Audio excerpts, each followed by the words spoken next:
Graça e paz, amados de Deus, como é que vocês estão? Estudantes, iniciantes de teologia, para você que não me conhece, sou o pastor Anderson. Estamos aqui na internet, nessa internet da vida, compartilhando conhecimento. Se você não faz parte da família Ponte, convido você a se inscrever aqui, ativar o sininho de notificação para você receber as novidades, as dicas teológicas, as aulas.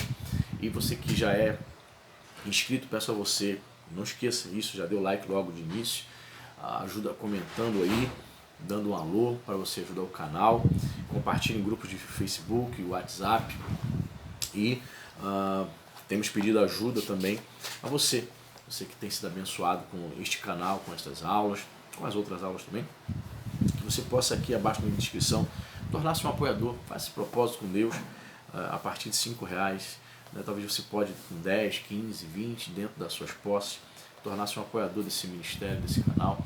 E quando você fizer isso, nós vamos colocar você no grupo do WhatsApp da família Point.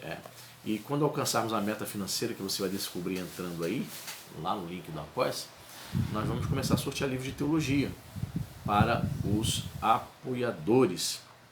Claro, se você se mantiver ativo, ok? E nós estamos aí na página 277, estudando o nosso livro do nosso querido Mayan Pilma.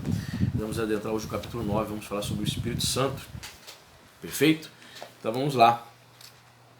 Ele diz o seguinte, a doutrina do Espírito Santo, a julgar pelo lugar que ocupa nas Escrituras, está em primeiro lugar entre as verdades redentoras. Com exceção de 2º e 3º João, todos os livros do Novo Testamento contêm referências à obra do Espírito.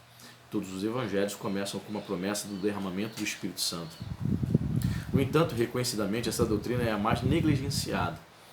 O formalismo e o medo indevido de fanatismo tem produzido uma reação contra a ênfase na obra do Espírito na experiência pessoal. Naturalmente, esse fato resultou em decadência espiritual, pois não pode haver um cristianismo vivo sem o Espírito. Somente ele pode fazer real o que a obra de Cristo possibilitou. Inácio, grande pastor da igreja primitiva, disse: a graça do Espírito põe o maquinário da redenção em conexão vital com a alma individual. A parte do Espírito, a cruz permanece inerte, uma imensa máquina parada. E em volta dela permanecem imóveis as pedras do edifício. Somente quando se colocar a corda é que se poderá proceder à obra de elevar a vida do indivíduo pela fé e pelo amor para alcançar o lugar preparado para ele na igreja de Deus. Pois é, né, irmãos? Quantas são as denominações que, por medo de se transformarem num novo movimento montanista ou com receio de observar crentes, né, fanatizados, simplesmente foram para um extremo, com medo, né, com esse excesso de zelo, eles ficaram com receio e foram para um outro extremo. Que extremo é esse? Apagaram o Espírito. Nenhuma manifestação do Espírito Santo é permitida, não creem nas promessas, nos dons, no batismo do Espírito Santo, tem uma interpretação totalmente distinta do que seja o batismo do Espírito Santo, não creem na segunda, né, nessa segunda bênção, né? Os pentecostais, nós pentecostais entendemos que chamamos, né, conhecido o batismo do Espírito Santo, por exemplo, é conhecido como uma segunda bênção.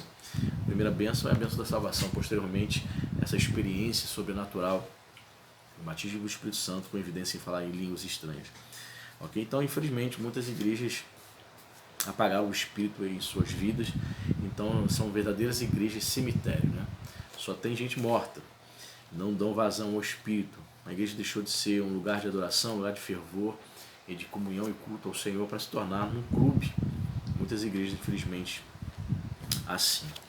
E a gente vai nesse capítulo, nós vamos falar sobre o Espírito Santo, né? Ele vai se dividir sobre, esse capítulo 9, ele vai se dividir com a natureza do Espírito Santo.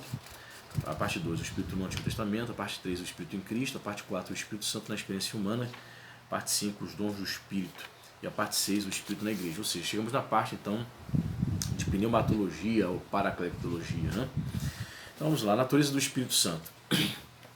Quem é o Espírito Santo?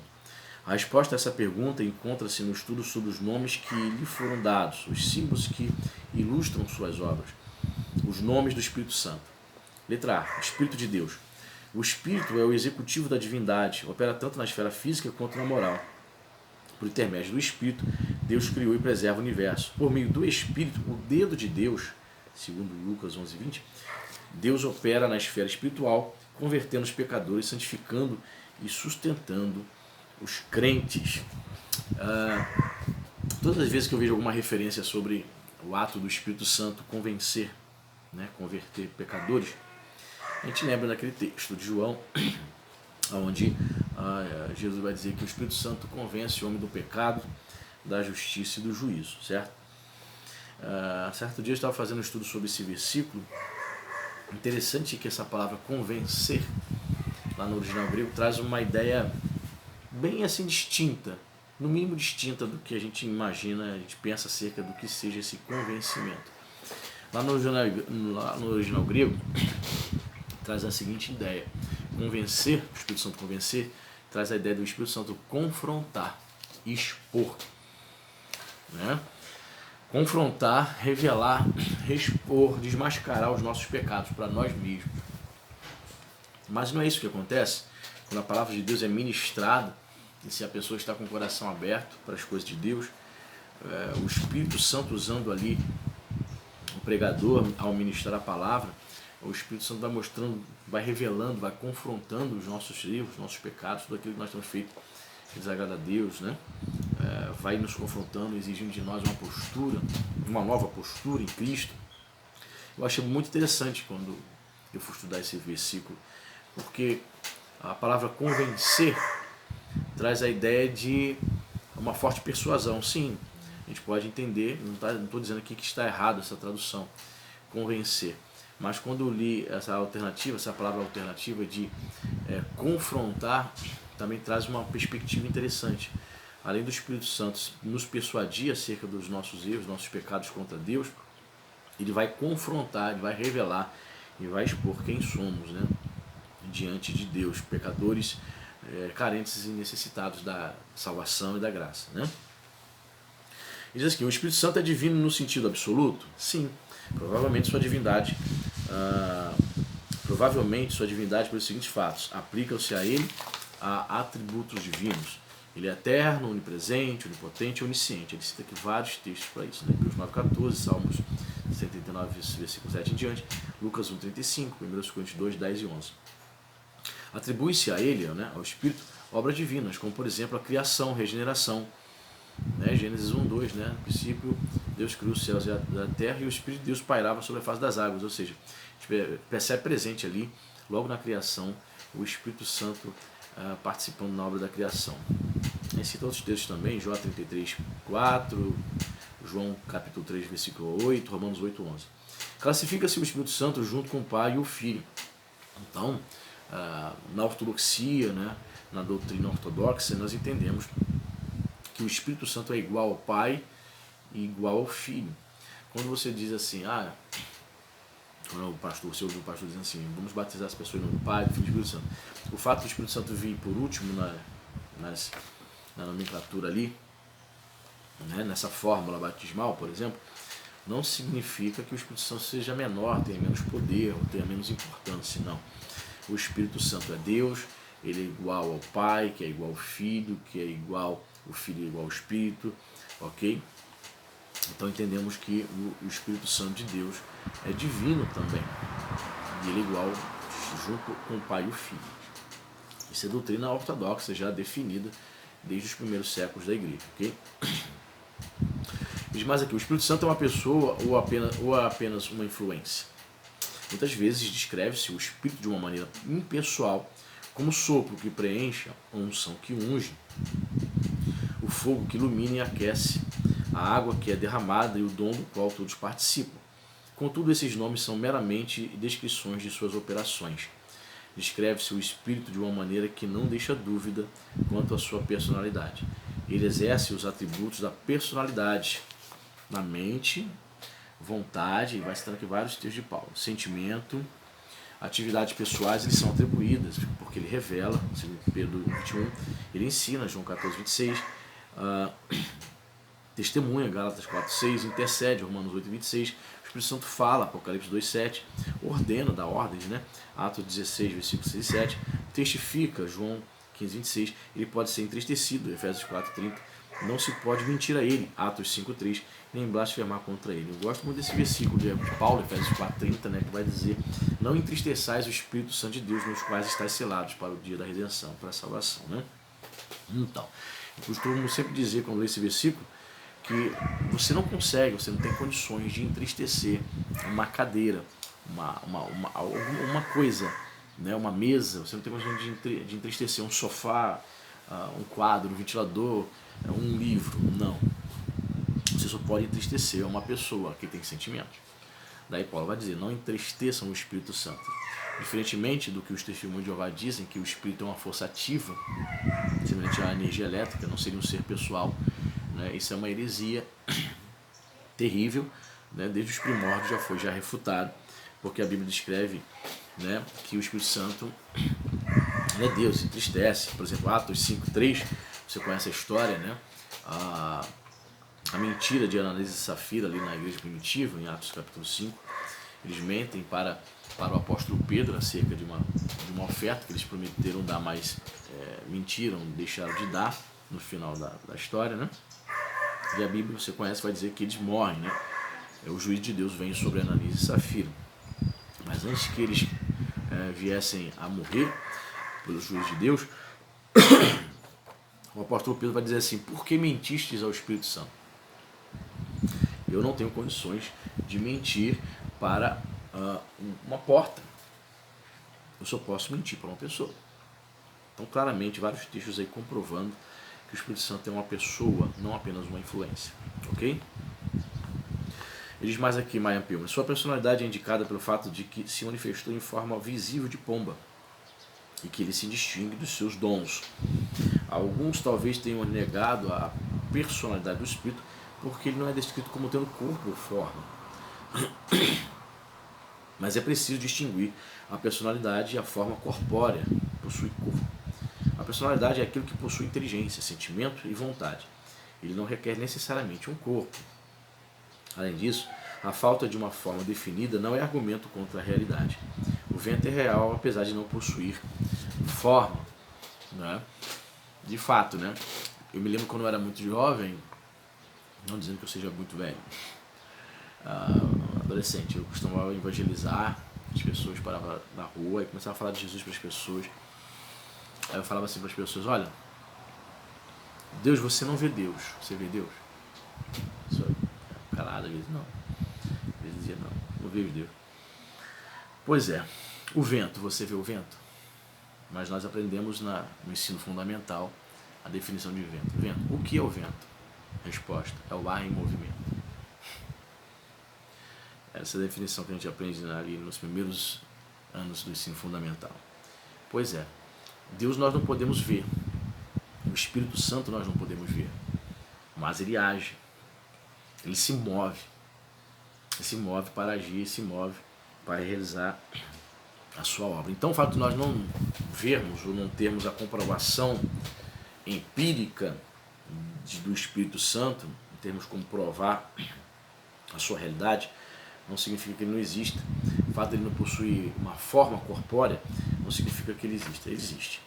É a terceira pessoa da Santíssima Trindade, é Deus, ele decide, ele ordena, ele intercede, ele sente, ele ensina, testifica, se entristece, porque ele é Deus.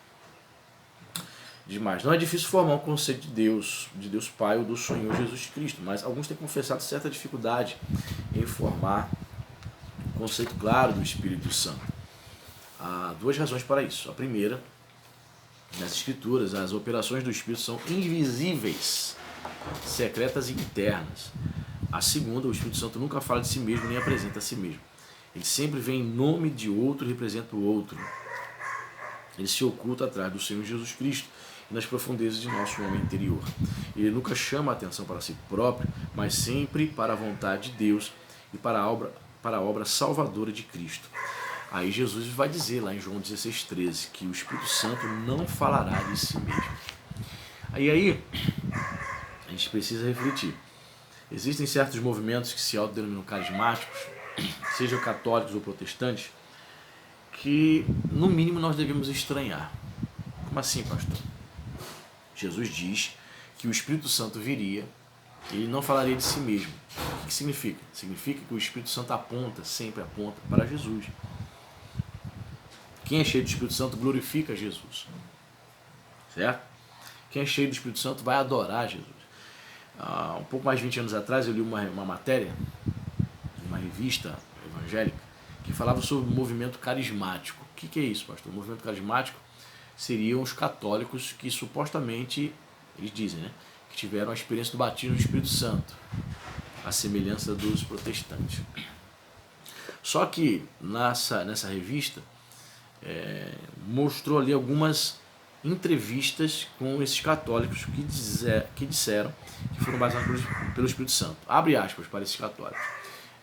Depois que eu recebi o batismo do Espírito Santo, que eu tive essa experiência, minha devoção por Maria aumentou. Fecha aspas. Outro. Depois que eu tive a experiência do batismo do Espírito Santo com evidência em falar em línguas, olha, a minha devoção à missa aumentou. Então tem alguma coisa errada aí. Então é bom a gente ficar atento, porque nem todo aquele, ou nem todo grupo que se declara está experimentando um movimento, uma ação espiritual, de fato refere-se ao Espírito Santo. Porque Jesus está bem claro, João 16,13, o Espírito Santo viria e não falará de si mesmo, vai apontar para Jesus, não para Maria, não para o padre, não para o Papa, não para a missa. Ficou claro isso? Ficou, né? Ponto 3. O Espírito Santo é uma personalidade distinta e separada de Deus? É uma personalidade distinta? Embora seja Deus, a resposta sim. É uma personalidade distinta, separada. Não são 3 deuses, são 3 pessoas. Ok? Diz assim, sim, o Espírito procede de Deus. Ele é o enviado de Deus, o dom de Deus aos homens. No entanto, o Espírito não é independente de Deus. Ele sempre representa o único Deus operando nas esferas do pensamento, da vontade e das ações. O fato de o Espírito poder ser um com Deus e ao mesmo tempo ser distinto de Deus é parte do grande mistério da Trindade. Ok?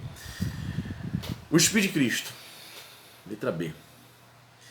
Não há nenhuma distinção especial entre as expressões Espírito de Deus, Espírito de Cristo e Espírito Santo. Não há. Há somente um Espírito Santo. Da mesma maneira como há somente um Deus e um Filho. Mas o Espírito Santo tem muitos nomes que descrevem seus diversos ministérios. Olha que interessante. Por que o Espírito é chamado de Espírito de Cristo? Número 1. Porque ele é enviado em nome de Cristo. Então Paulo que vai usar essa expressão, porque o Espírito de Cristo, assim, vai usar também esse nome. A razão é porque quem envia o Espírito Consolador é o próprio Cristo. Certo? Bem tranquilo isso, né? 2. Porque ele é o Espírito enviado por Cristo, o Espírito é o princípio da vida espiritual por meio de quem os homens nascem no reino de Deus. Em nossa vida espiritual é comunicada e mantida por Cristo, essa nova vida espiritual. Conforme João 12,13, 4,10, 7,38. Que também batiza com o Espírito Santo, segundo Mateus 3,11. 3. O Espírito Santo é chamado Espírito de Cristo porque sua missão especial nessa época é de glorificar Cristo, como nós falamos. A função do Espírito Santo não é glorificar Maria, mas a Cristo. Sua obra especial acha assim conexão com aquele que viveu, morreu, ressuscitou e ascendeu ao céu. Ele torna real nos crentes o que Cristo fez por nós. Certo? O Cristo glorificado está presente na igreja, nos crentes, pelo Espírito Santo.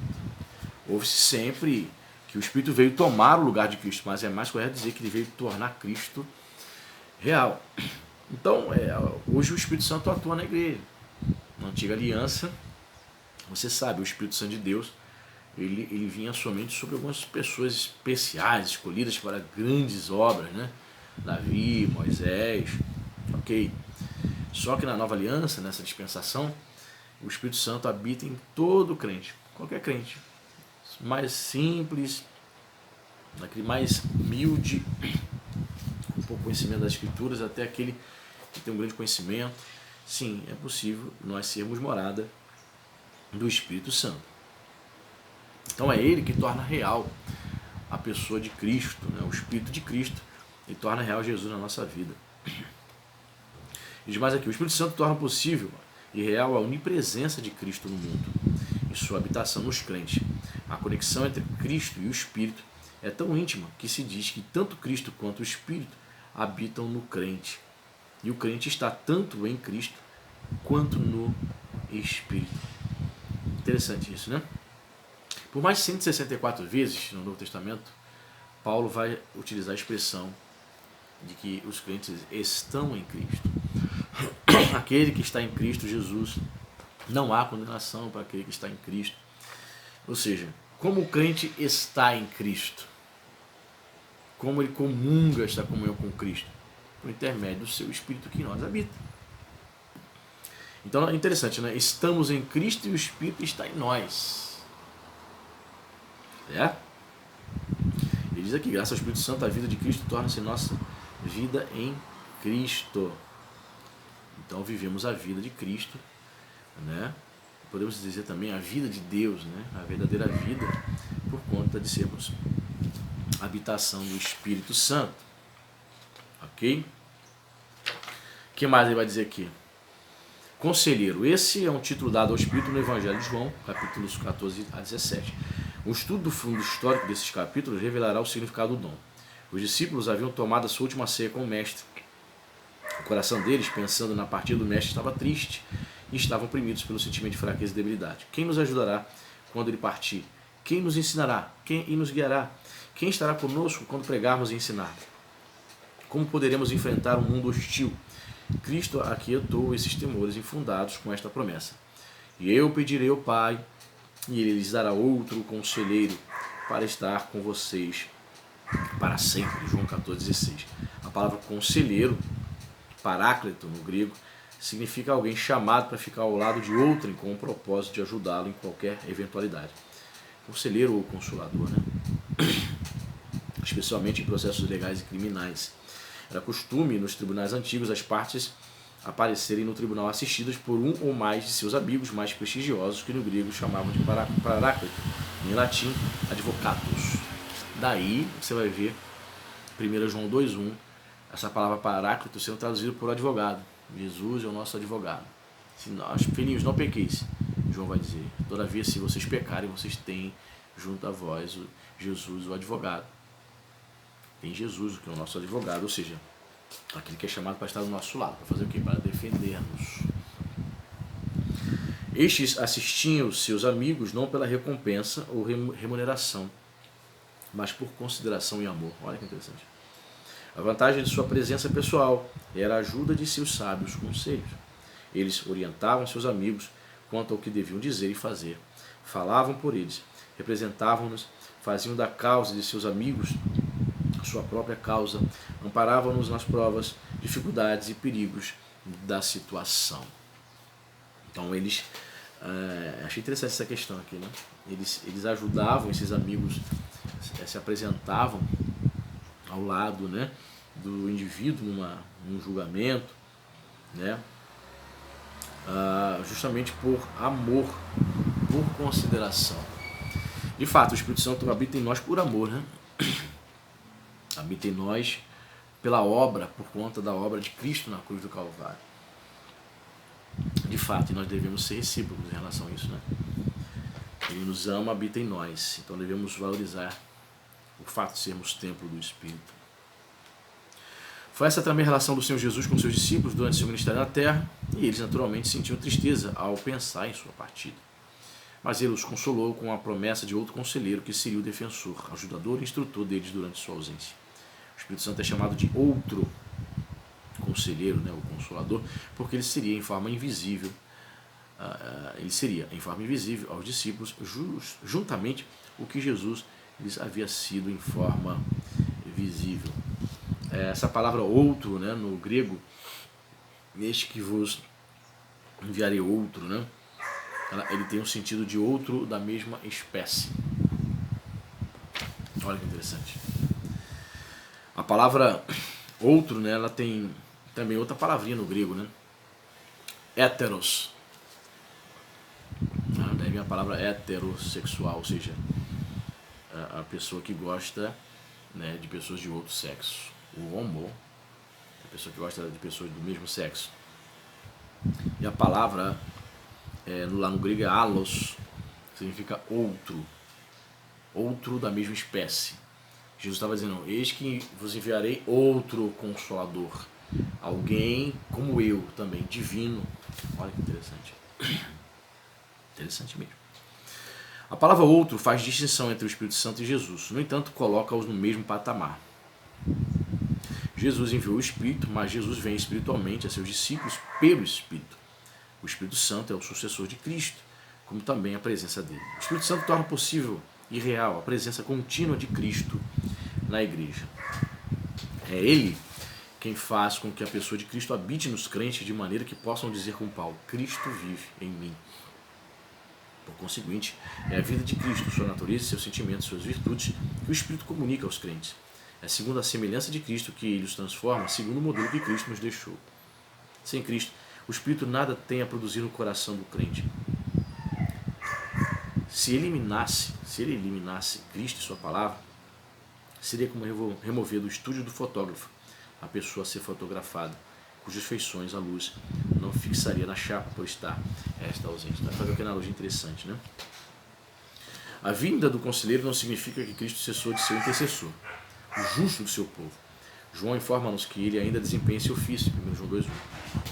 Cristo, cuja esfera de ação é no céu, olha só, defende os discípulos contra as acusações do acusador de nossos irmãos, segundo Apocalipse 12:10.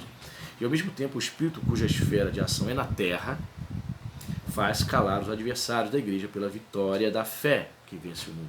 Assim como Cristo é paráclito no céu, o Espírito é paráclito na terra. Até sublinhei quando eu li pela primeira vez esse trecho.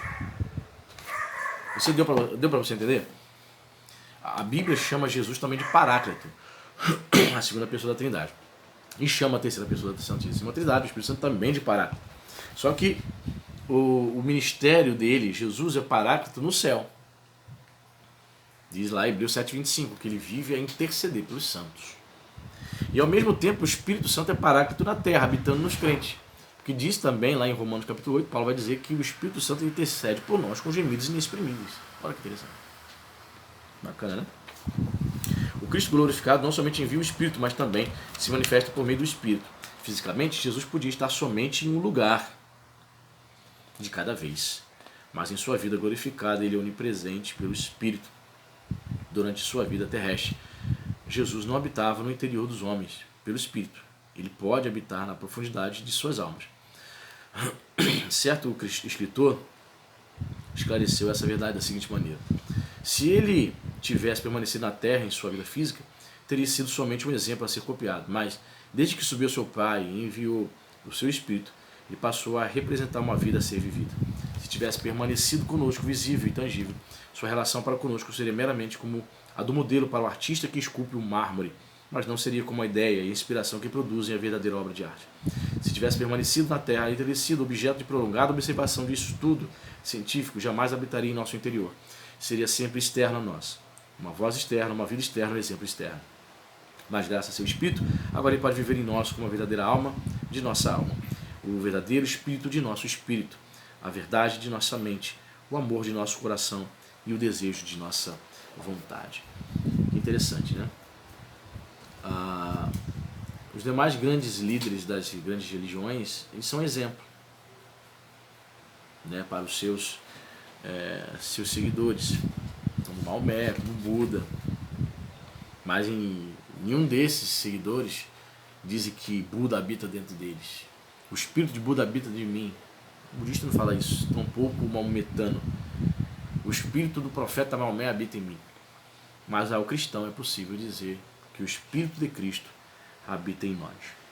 Amém? Que se possa ficar com esta aula, eu vou parar por aqui para o vídeo não ficar muito longo. Dê seu like, comente. Deus abençoe rico e abundantemente.